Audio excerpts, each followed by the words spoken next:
Jake Williams pushed his mop across the observation deck of the Celestial Harmony, watching the stars drift by through the massive windows. It was 3 a.m. station time, and this was his favorite part of the job. No crowds, no noise, just him and the quiet hum of the life support systems. He'd been working as a janitor on this diplomatic space station for almost 2 years now, and honestly, he was pretty content with it. Sure, it wasn't glamorous. During the day, ambassadors from a dozen different alien species walked right past him like he was invisible. Human politicians in expensive suits would step around his cleaning cart without a glance. But Jake didn't mind. He had a steady paycheck, a small but comfortable quarters, and nobody bothered him. After growing up dirt poor on Earth's lower districts, invisible was just fine. Tonight though, something was different. As Jake rounded the corner near the environmental control access panels, he heard someone cursing quietly. A woman in gray maintenance coveralls was wrestling with a jammed panel door, her dark hair falling in her face as she yanked on the handle. "Need a hand?" Jake called out. The woman looked up, startled, then smiled. "You know anything about these stupid panels? I've been fighting with this thing for 10 minutes. Jake walked over and examined it. "Yeah, these Model 7 panels are notorious. There's a trick to them." He pressed 2 release catches simultaneously while lifting slightly, and the panel popped open smoothly.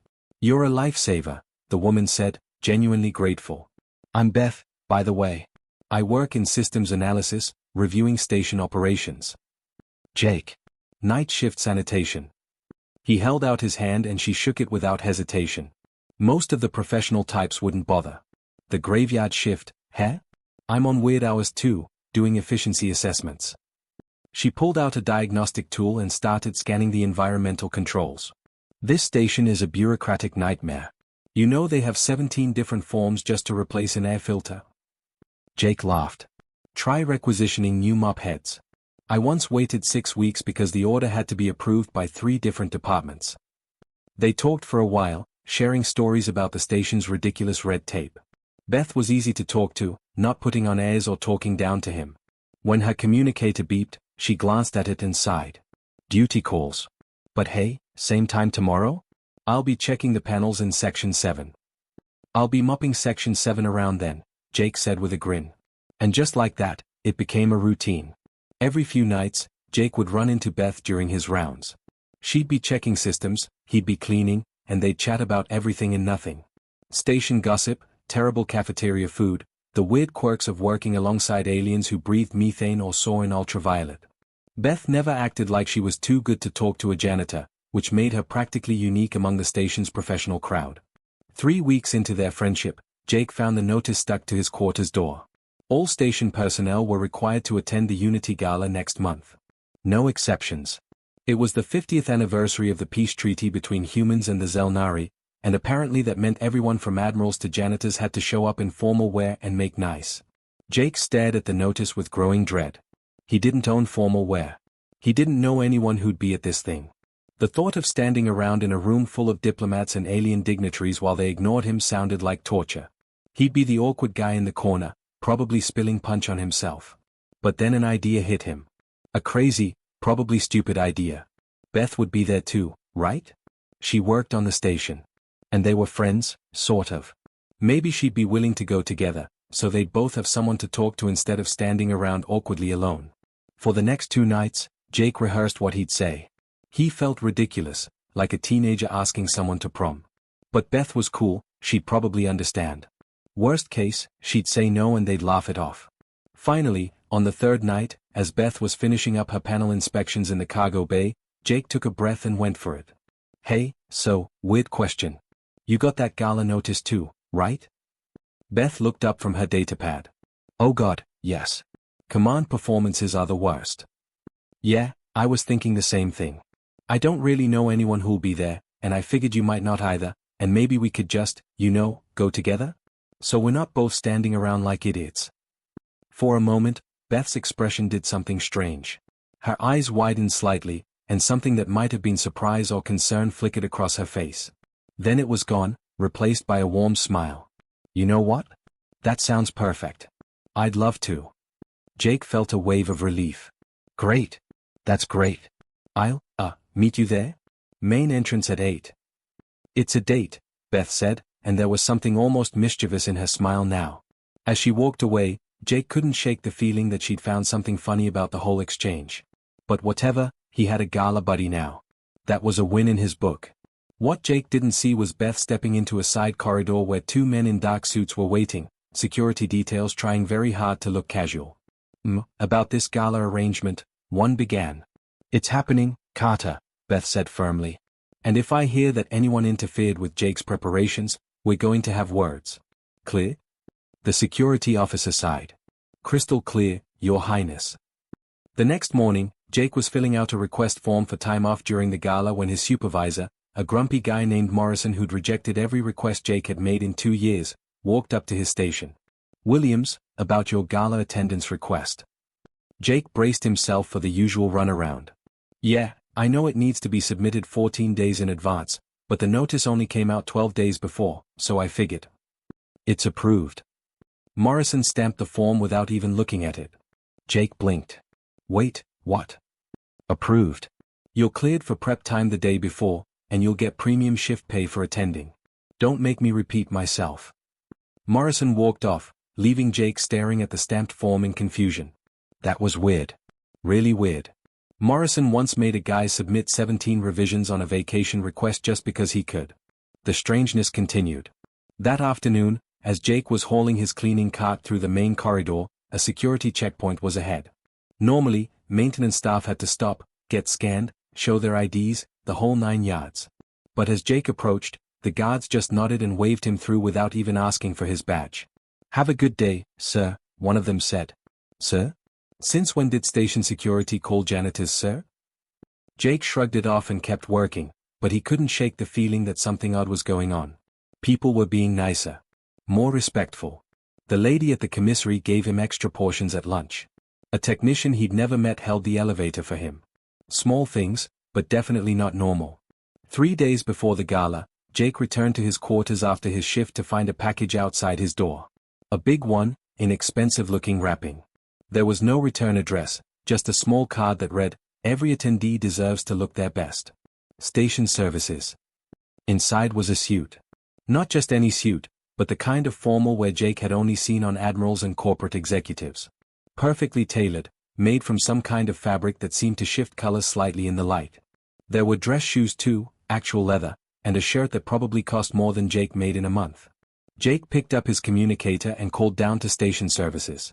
"Hi, yeah, I think there's been a mistake. Someone sent me this really expensive suit, but I'm pretty sure it's not meant for me."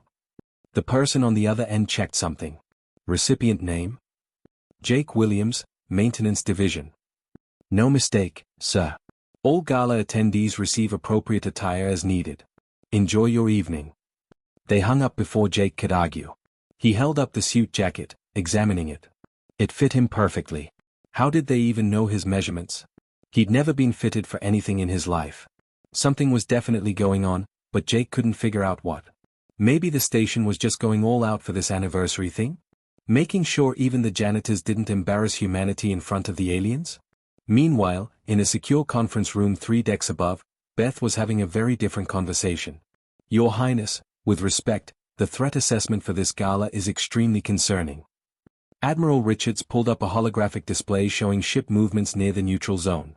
The KRYNN hierarchy has been making aggressive moves for months. Their ambassador's rhetoric has become increasingly hostile. Beth, now wearing the formal attire that marked her as Princess Elizabeth Catherine Morgan, heir to the Terran Empire, studied the display. "You think they'll make a move during the Gala? Intelligence suggests they're planning something. We don't know what, but having you exposed at a public event is exactly what we're going to do," Beth interrupted. "If we hide, we show weakness. The KRYNN respect strength, not fear. I'll be there." Her head of security, Agent Carter, stepped forward. "Then at least let us tighten protocols. Full detail, armored escort, secure perimeter." "No." Beth's voice was firm. "This is a celebration of peace. I won't turn it into a military operation. Standard security only." About your companion for the evening." Carter looked uncomfortable. "We've done a background check on Jake Williams. He's clean, but he's a civilian with no security training. If something happens, my security team will do their jobs," Beth said. "Jake doesn't know who I am, and I'd like to keep it that way for as long as possible. Have you been interfering with his preparations? We may have facilitated certain approvals.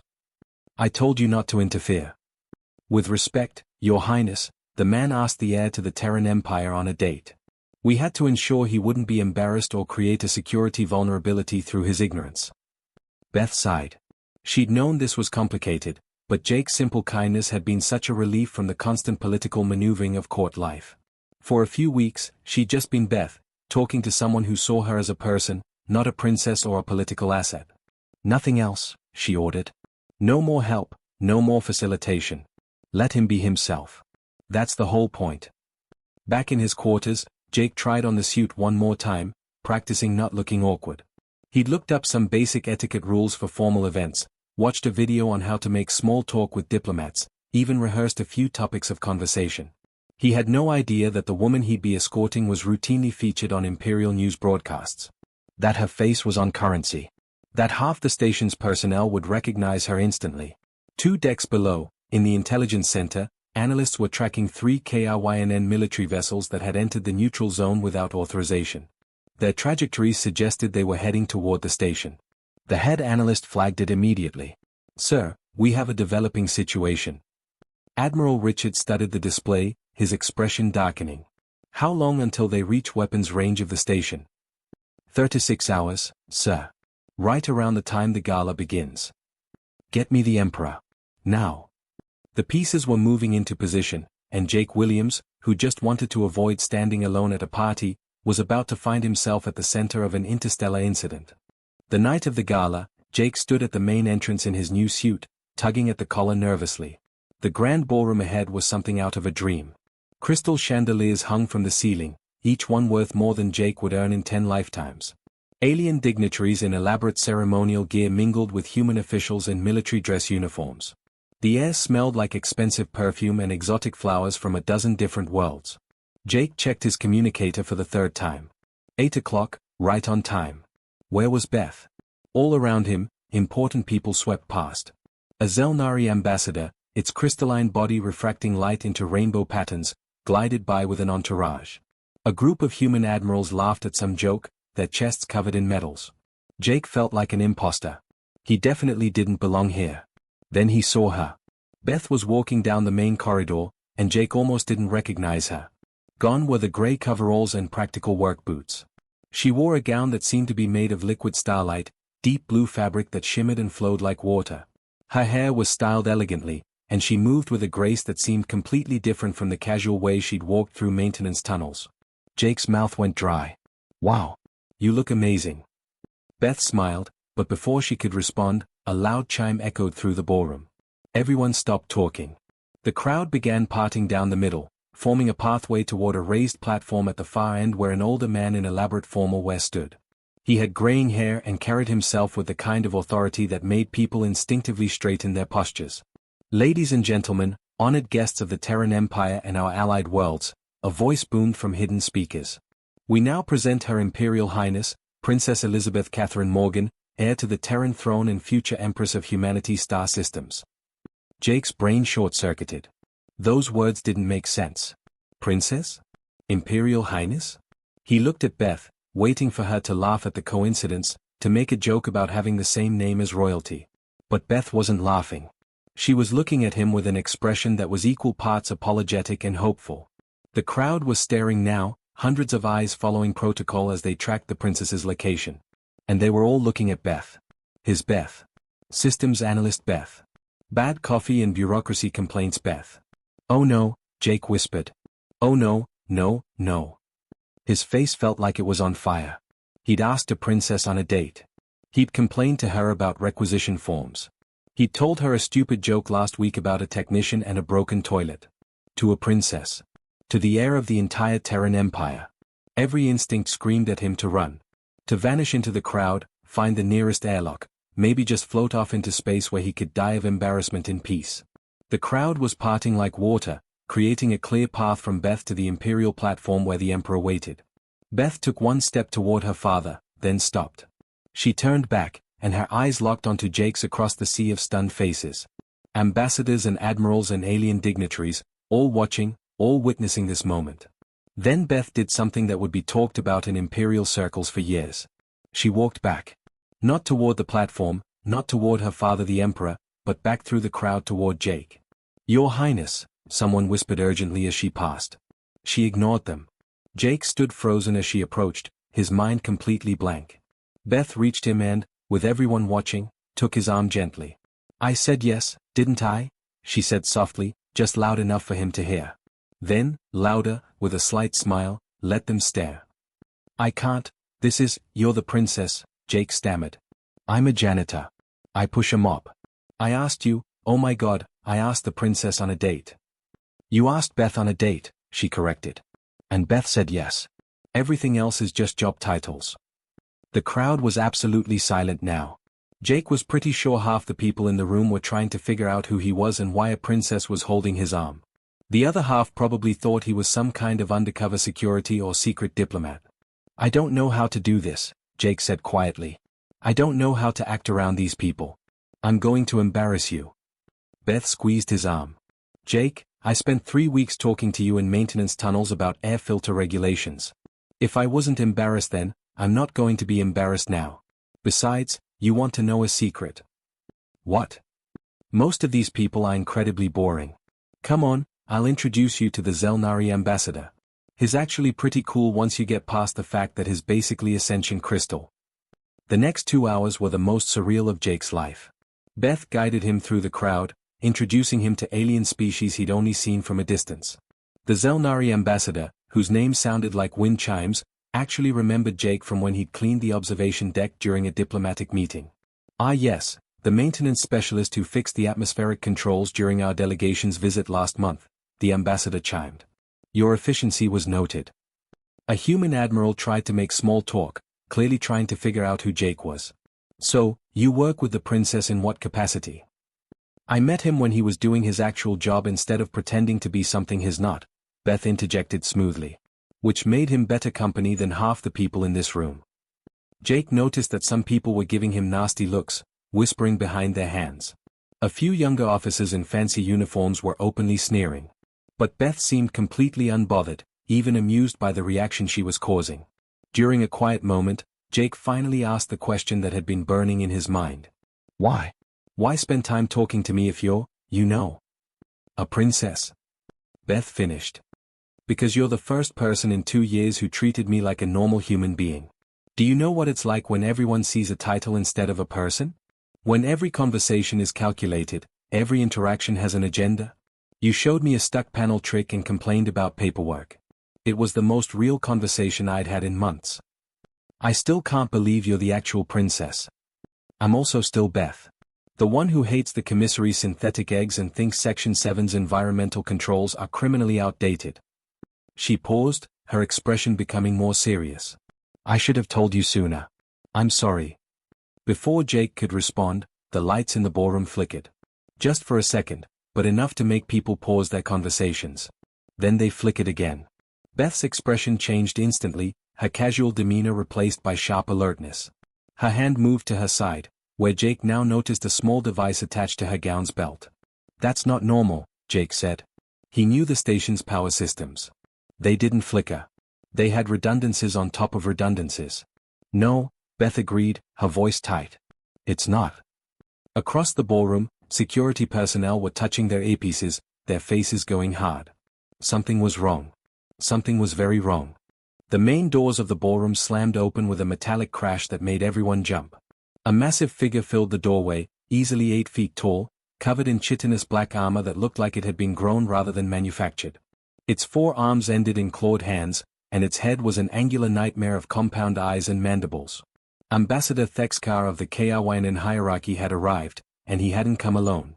Behind him, at least 20 KRYNN warriors filed into the ballroom, their weapons clearly visible. The insectoid soldiers moved with disturbing coordination, spreading out to cover all the exits. The festive atmosphere shattered like glass. Screams erupted from the crowd as people scrambled backward. "Nobody moves," Thexkar clicked, his translator rendering his alien speech into cold, mechanical English. "This gathering is now under KRYNN authority." Jake's heart hammered in his chest. He'd seen KRYNN before, of course. Some worked on the station in various capacities. But he'd never seen them like this, armed and aggressive, moving like a military unit. These weren't diplomats. These were soldiers. The Emperor, still standing on the platform, remained calm. Ambassador Thexkar, this is highly irregular. The Unity Gala is neutral ground under the treaty.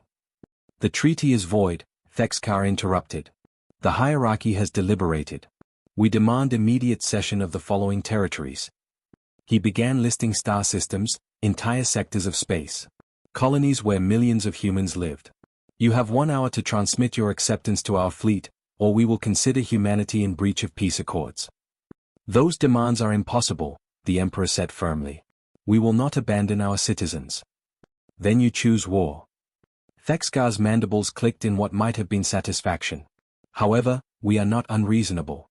We understand humans value individual lives excessively. So we will make this simple. We will take your daughter, the princess, as a guarantee of your cooperation. Refuse our demands, and she dies. Accept, and she will be returned unharmed. The crowd erupted in panicked whispers. Jake felt Beth's hand tighten on his arm. KRYNN warriors began moving through the crowd, clearly searching for someone. One of them stopped in front of a young woman wearing an elaborate tiara and dress, similar to what Beth wore. The woman's face went white with terror. No, please, I'm not, she began. This one wears the royal jewels, a KRYNN warrior clicked. This is the heir. They grabbed her, and she screamed. Several human security officers reached for their weapons, but Thexkar raised one clawed hand. Anyone who interferes will be eliminated. All of you. We have planted charges throughout this station. Resist, and everyone dies. Jake felt Beth pull him backward, away from the commotion. Her face was pale but focused. That corridor behind the decorative panel, she whispered urgently. The one you showed me last week when you were complaining about the stupid placement of service access. Can you get us there? What? Beth, we need to. That's not me, Beth hissed. I swapped jewelry with Lady Catherine an hour ago. She insisted on wearing the imperial tiara for photos. The KRYNN don't know what I actually look like. But they will figure it out, probably in the next few minutes. We need to move. Now. Jake's maintenance worker brain kicked in, overriding his panic. The decorative panel. Right. He'd been annoyed last month because someone had installed an expensive art piece right over a crucial service access point. He'd memorized the override code because he'd had to check the environmental controls behind it. This way, he said, pulling Beth toward the side wall. The crowd was still focused on the spectacle of the KRYNN dragging away the wrong woman, of Thexkar making his demands to the Emperor. Nobody was watching two people slip along the edge of the ballroom. Jake reached the panel, which looked like a solid piece of decorative metalwork depicting the peace treaty signing. His fingers found the hidden release, and the panel swung inward, revealing a narrow maintenance corridor beyond. They slipped inside just as he heard a KRYNN warrior click loudly. Wait. That female is not royal. Incorrect biological markers. Find the real heir. Search everyone. The panel closed behind them, and suddenly they were in darkness except for the dim emergency lighting. Jake could hear his own breathing, harsh and fast. Beth pulled out her communicator, but the screen showed no signal. The maintenance corridors were shielded, designed to protect critical systems from interference. They've been planning this for months, Beth said quietly. That's why they're here. They infiltrated station security, learned our protocols, positioned their people. This wasn't a spontaneous decision. What do we do? Jake asked.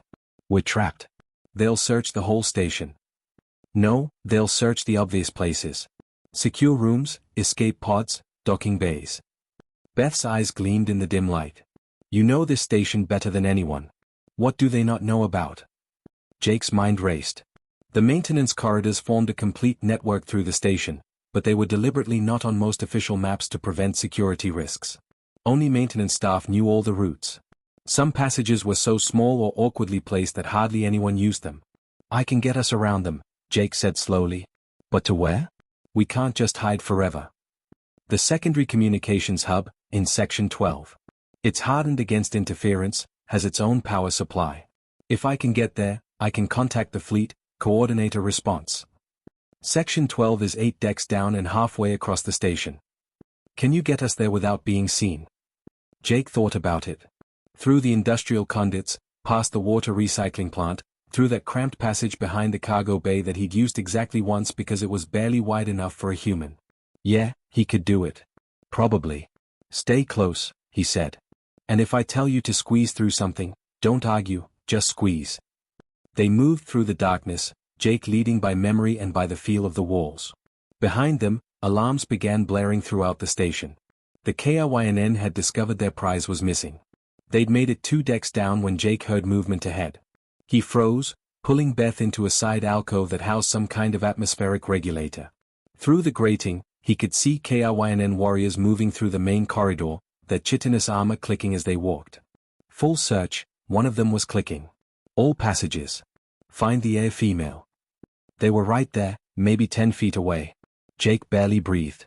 Beth pressed against him in the cramped space, equally still. Then something started beeping.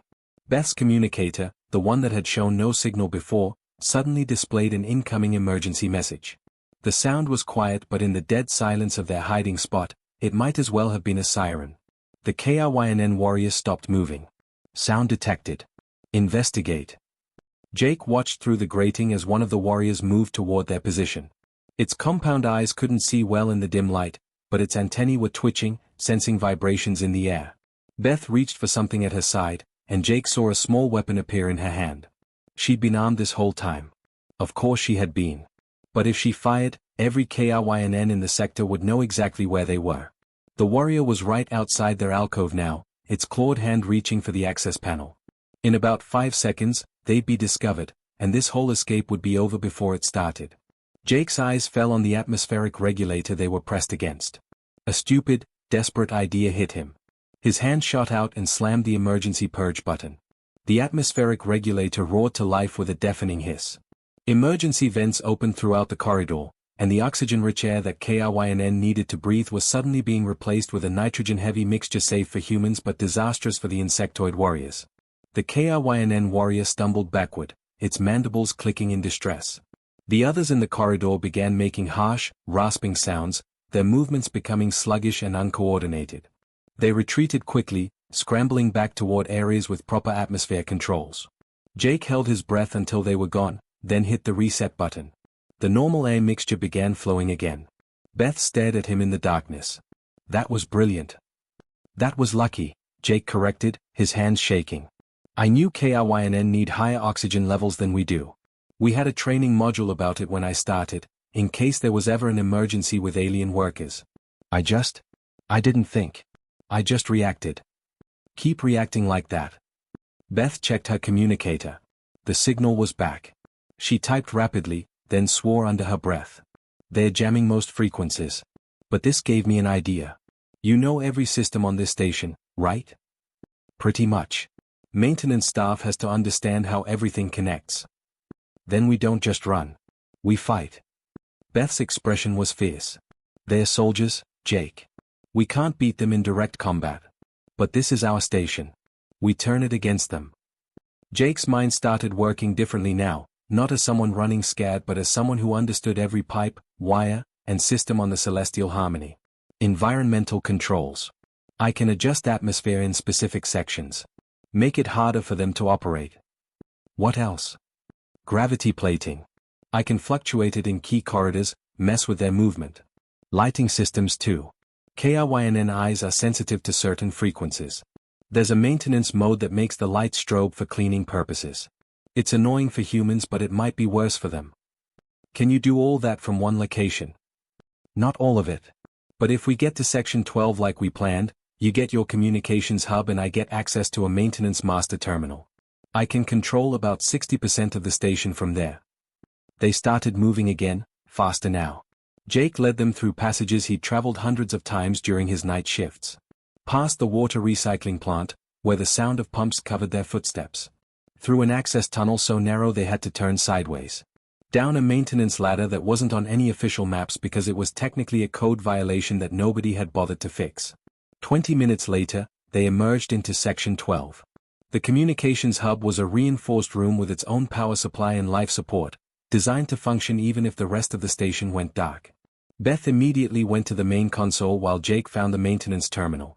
His fingers flew over the controls, pulling up system after system. He could see the station's layout in his mind, every corridor where KRYNN warriors were searching. Time to make their lives difficult. First, he targeted the main corridor on Deck 5, where a large group of KRYNN was coordinating. Gravity dropped to 30%, then spiked to 150%, then back down. Through the security cameras, Jake watched the warriors struggling to adapt, their movements becoming awkward and disorganized. Next, he hit the lighting controls. Sections of the station began strobing at frequencies he knew from his training would be particularly disorienting for insectoid vision. It wasn't enough to hurt them, but it would slow them down, make them cautious. Then he started playing with temperature. KRYNN were cold-blooded. Jake began dropping the temperature in key sections to just above freezing. Not dangerous, but uncomfortable enough to make them sluggish. "This is Princess Elizabeth to Imperial Fleet," Beth was saying into her communicator. "Station is under hostile control. KRYNN forces have taken hostages. I am secure and coordinating internal resistance. Do not attempt direct assault. Repeat, do not assault. Too many civilians at risk." A voice crackled back, "Admiral Richards. Your Highness, thank God. We have ships in position but they are threatening to destroy the station if we attack. What's your situation?" "I'm with someone who knows this station better than the KRYNN do.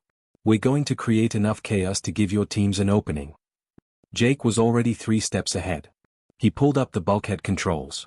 The station was divided into dozens of sealed sections for emergency purposes. He started closing doors, cutting off KRYNN groups from each other. Splitting their forces. Making them vulnerable. "Beth," he called out. "I'm seeing something on the security feeds. The ballroom. Thexkar is still there with about 20 warriors and all the hostages, including your father. That's their center of operations." Beth came over to look at the screens. Her face hardened. "Can you seal that section?" "Already done. They're trapped in there. But so are the hostages. The ballroom has its own environmental controls, right? You worked on them last month." Jake remembered. He'd spent 3 nights recalibrating the system because some admiral wanted the temperature perfect for his stupid party. "Yeah, independent system. Why? Can you make it uncomfortable? Not dangerous, just uncomfortable enough that they'll want to leave." Jake grinned. He understood. "I can make it real uncomfortable." He accessed the ballroom's climate controls. First, he cranked the humidity to 90%. Then he raised the temperature to just below what would trigger safety shutdowns. Hot and muggy, like a jungle. Miserable for humans, but they could handle it. 4 cold-blooded KRYNN who preferred cool, dry environments? It would be torture. Through the security cameras, Jake watched Thexkar beginning to show signs of distress. The ambassador was clicking commands, clearly uncomfortable. Other KRYNN warriors were moving sluggishly. "They are weakening," Beth observed. "Jake, the air circulation in there. Can you control it?" "Yeah, but if I cut it off, the hostages will suffocate." "I'm not saying cut it off. I'm saying route it through Section 8 first." Jake pulled up the ventilation map and saw what she meant. Section 8 had recently been treated for a minor fungal contamination. The area was full of cleaning agents that were harmless to humans but had a strong smell. If he routed the ballroom's air through there first. He made the adjustment. Within minutes, the ballroom was filling with the sharp, chemical smell of industrial cleaners. Not dangerous, not even particularly unpleasant to humans, but KRYNN respiratory systems were sensitive. Through the cameras, Jake could see the warriors becoming increasingly agitated. Beth was coordinating with the fleet now. "Admiral, KRYNN forces are fragmented and weakened. Their central command in the ballroom is compromised. I'm sending you updated positions of all hostile groups. Recommend boarding teams target isolated groups first." "Copy that, Your Highness. Teams are ready. Give us the word." Beth looked at Jake. "Can you open specific bulkheads? Let our people in but keep the KRYNN contained. Tell me which doors and when." The assault happened in perfect coordination. Jake opened exterior airlocks at precise moments, allowing Imperial Marines to board in full combat gear. He sealed corridors behind them, preventing KRYNN reinforcements. He manipulated every system he could think of, turning the station itself into a weapon. The KRYNN warriors, already disoriented and separated, found themselves facing professional soldiers who knew exactly where they were. The fights were brief and brutal. Within 30 minutes, most of the KRYNN forces were either captured or had surrendered. The ballroom was last. Thexka, seeing his plan collapsing and his warriors defeated, made one final demand through his translator. Release us or I execute the Emperor. Jake watched through the cameras as the ambassador raised a weapon toward Beth's father. His finger moved toward the console, ready to do something, anything. But Beth was already moving. She'd left the communications hub and was somehow in the corridor outside the ballroom. Jake hadn't even seen her leave. She spoke into her communicator, her voice cold and commanding. Ambassador Thexka. This is Princess Elizabeth. You are surrounded. Your fleet has withdrawn. Your warriors have surrendered. You have lost. Then the Emperor dies with me, Thexka clicked back. You're not going to kill anyone, Beth said. Because in about 10 seconds, every door in that ballroom is going to open and you're going to be facing 50 Imperial Marines. Or you can put down your weapon now and walk out of this alive. Your choice. Thexka's compound eyes scanned the room. He was beaten and he knew it. Slowly, his clawed hand lowered the weapon. Jake, Beth said into her communicator. Open the doors. Jake hit the controls. Ballroom doors hissed open and Marines poured in, securing Thexka and his remaining warriors before any of them could react. The hostages were evacuated quickly, including the Emperor, who looked tired but unharmed. 2 hours later, after statements and debriefings and more official procedures than Jake could count, he found himself sitting in a quiet observation lounge. He was exhausted, his fancy suit was ruined, and his hands wouldn't stop shaking from the adrenaline crash. Beth found him there, still in her gown though she'd added a jacket from somewhere. She sat down next to him without saying anything for a moment, just watching the stars. So, Jake finally said. That was the weirdest first date in human history.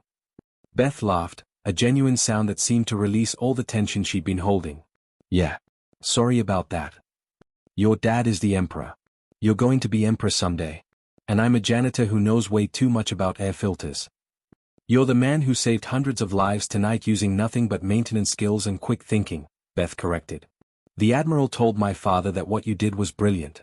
They're calling it the most effective use of station systems in defensive history. I just did what made sense. Exactly. Beth turned to look at him. Jake, the Empire needs people like you. People who see solutions that trained soldiers miss. People who understand that every system, every detail matters. My father wants to offer you a position. Director of Infrastructure and Systems Integration. You'd oversee how we design and maintain all our stations and ships. Jake's brain couldn't process that. I'm a janitor. You're a genius who's been mopping floors because nobody recognized your value. Until tonight. She paused. But you don't have to decide now. Actually, there's something else I wanted to ask first. What's that? Our second date. Can we do it somewhere quieter? Maybe back at that maintenance deck observation port where we first met? I promise no invasions this time. Jake smiled, feeling some of the tension finally leave his shoulders. Yeah. I'd like that. But Beth. Yeah? Next time, maybe mention the whole princess thing up front? Save us both some trouble? She laughed again. Deal. Years later, the historians would talk about the Gala incident as a turning point in human military doctrine. They'd analyze how Director Jake Williams revolutionized station design, putting crew welfare and system accessibility at the core of every project. They'd note how Empress Elizabeth's reign emphasized the value of every person, regardless of their station. But the best part of the story, the part Jake always remembered, was simpler than all that. It was about a princess who just wanted someone to see her as a person. And a janitor who showed her that sometimes the most important people in the galaxy are the ones nobody notices until everything goes wrong. And when they finally fix things together, well, that's when everything went right.